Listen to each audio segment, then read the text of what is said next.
viewers, today we are back for yet another episode on Avat's Real Estate Show on our YouTube channel. You can subscribe to it. As usual, this is Israfil Setup, the real estate consultant at Avat's Housing Limited. And today we are glad that we've hosted the marketing office of Avat's Housing Limited, that is Mr. Ronald Yakutaga. And today, as our norm at Avat's, we always want to devise means of how we can professionalize the real estate sector to all real estate stakeholders.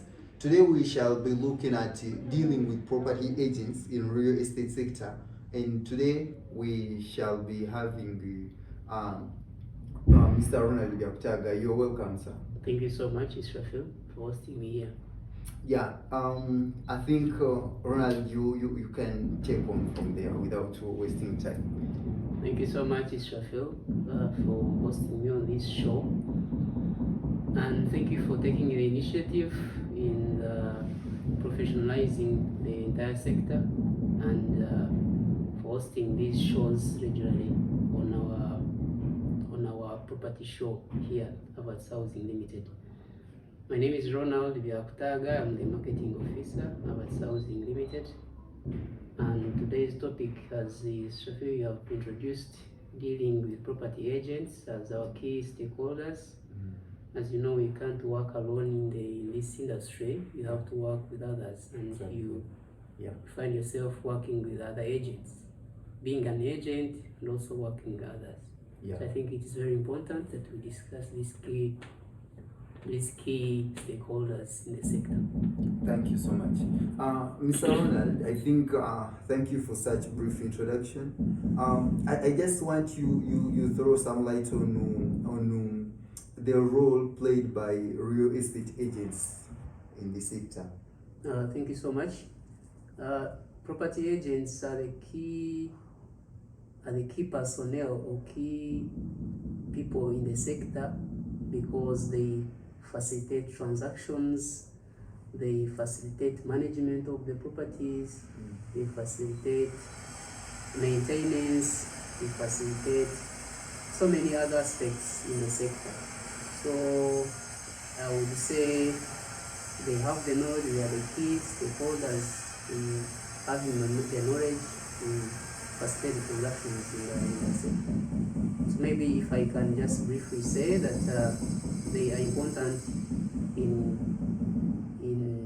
transactions or facilitating transactions, and also the knowledge and also the duration.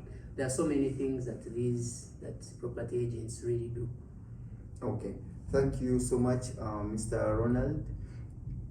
Briefly, what should be the best considerations, or what should someone consider in choosing the best real estate agent or best property agent?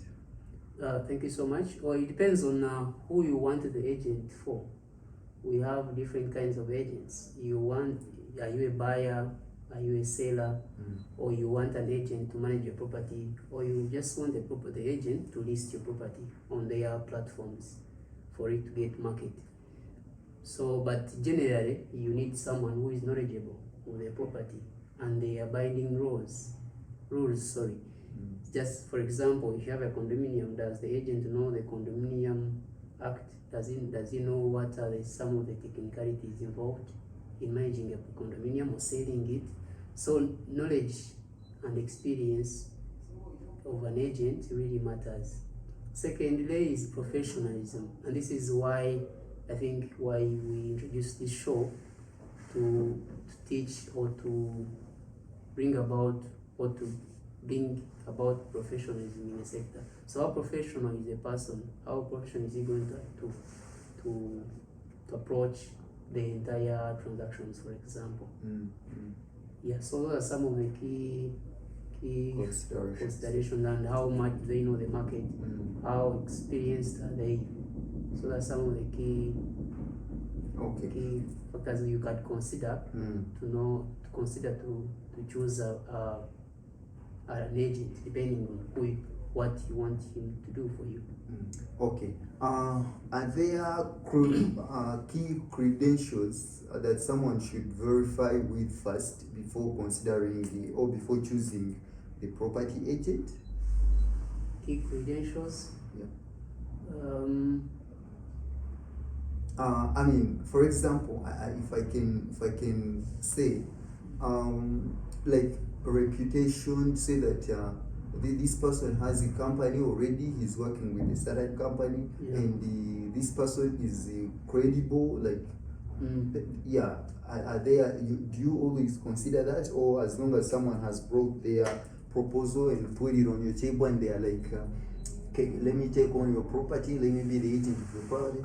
Are there key credentials that you say we consider this? That, like, for example, you have a company that you belong to. The company is registered. Your company abides to the rules and regulations. Do you guys consider that, or should that be considered by the land property owner, or it's not of no use? Thank you for the question. In Uganda here now, we haven't gotten a regulation. Everyone can be an agent, and therefore, if I'm a property manager and I've gotten an agent who has a client to buy, you don't go so much into qualifications. As long as they have the knowledge and they are credible and they are genuine, you go on with the client. We take him on board as long as they are professional. At Avats, we have not yet reached that level of registering them and knowing where they belong to a company. As long as they are professional, as long as they are genuine, as long as they have experience. But maybe in the future, and this is, I think, what is being undertaken by Area Uganda to register, to bring about the real estate law, where real estate agents will be registered and undertake some training with Area Uganda, with the Real Estate Institute of East Africa, which is, of course, the training is ongoing, but they will be required to undertake that. But currently, as we progress, as we professionalize, as long as you're professional, for now, we will move at that level. Oh, so you mean that, for example, I'm the landlord and I've given my property to a property agent who is Avats Housing Limited, yes, or the property management company. Yes. Then Avats outsources its own agents. Yes. Then those agents, Avats does not look at their education, provided these agents have managed to bring the clients on board, yeah, right? That's so, what we're working okay. So me as a landlord, how would you advise me in choosing the best property agent, like property manager? Should I look at their reputation? Should I look at the company they belong to? Should I look, because now I'm talking about the property management company. What should the landlords consider? That's quite different, because if you're looking for a property manager, well, management is not a one-off. It takes some time. You're looking for someone who is going to manage your property for some time. So they have to have structures. They have management themselves before they manage your property. Yeah, sure. So management is different. You look at a company. It has to be a company, registered company, incorporated, and they have structure and guidelines and policies. What I was discussing before is where you're looking for an agent who is a one-off. He's going to bring you a client, you give them their commission, and that's all. That's where it stops at. But the property manager is different in the way that they give customer care. For example, if I give an example of Avats, when they manage your property, they have to be there. So they have to be professional, they have to be registered, they have to be regulated by the government. So as a manager, as well as a landlord, I would advise that you look for that company that has reputation, that is registered, that has structure, that has policies. That's what you should do. You should consider. Yeah, sure. Thank you so much, Ronald. I think our viewers, we are having this topic, but we are having it in 2 or 3 sections, because we are having it on the side of property agents in terms of management companies, and at the same time we are having it in terms of property agents who are locally known as brokers. So we are covering it in those both different aspects. Ronald, I think let's look at agent-client communication. how effective is the communication between the property agent or the property manager in this case and the client, the property owner? How often do they update them? For example, the landlord has a vacant unit in their property. On their property there is a vacant unit. How often should they be updated? How often should they be communicated or given an update? Thank you so much, Israfel. I will not recommend a time frame. It depends on the landlord should be updated when there is need. For example, if you have been getting inquiries, 10 inquiries a week, you should give a landlord an update. I would give an answer that you should update the landlord as often as you can, because communication doesn't have to have a time frame that you should communicate in this time and this time. It's very important that you keep in touch, that you communicate, because property management is like a marriage. If you marry someone and you don't tell them that you love them, it is known that you're married to them, but you have to keep telling them. You have to keep updating them. So you have to keep communicating, whether there is an empty property, an empty unit, whether the property is fully occupied. Keep them updated, because at the end of the day, this is their property, and they deserve to know what is going on. And I think here at Avats, this is what we do, that we ensure that the landlord is fully updated all the time. Yeah, sure. I think that's the better way. That's the better way, because I imagine that property management is like really when you're taking care of a kid, you have to keep them on the same line where the parent needs them if you are a babysitter. And Mr. Ronald, let's look at pricing and negotiations, which is the crucial part in this aspect of property management. Mr. Ronald, who should set prices of the property? Should it be the property management company? Should it be the brokers in the field, or it should be the landlord? Thank you so much. And I think that's a very important question, because that's actually one of the major challenges we are facing here in the real estate markets. There are no, as you know, we are in a capitalistic economy, so prices are set by forces of demand and supply. The same unit you have in Muyenga is differently priced as the one in Naria. Because I mean, that is, the value is attributed to so many other factors, infrastructure, how residential the place is, population, you know. So there's no really criteria, but prices depend majorly on the market, on the prevailing market prices. So you look at the market, and that's what we call market surveys. You carry out a market survey as a landlord. Agents also to carry out market surveys. We carry out market surveys on property managers to know how much are the units, for example, how much should be charged, how much compared to other real estate properties in the area. So my answer is that none of these should set the market, but the market, the prevailing prices, sets itself depending on the other factors. It's the location, of course, as we say in real estate, location.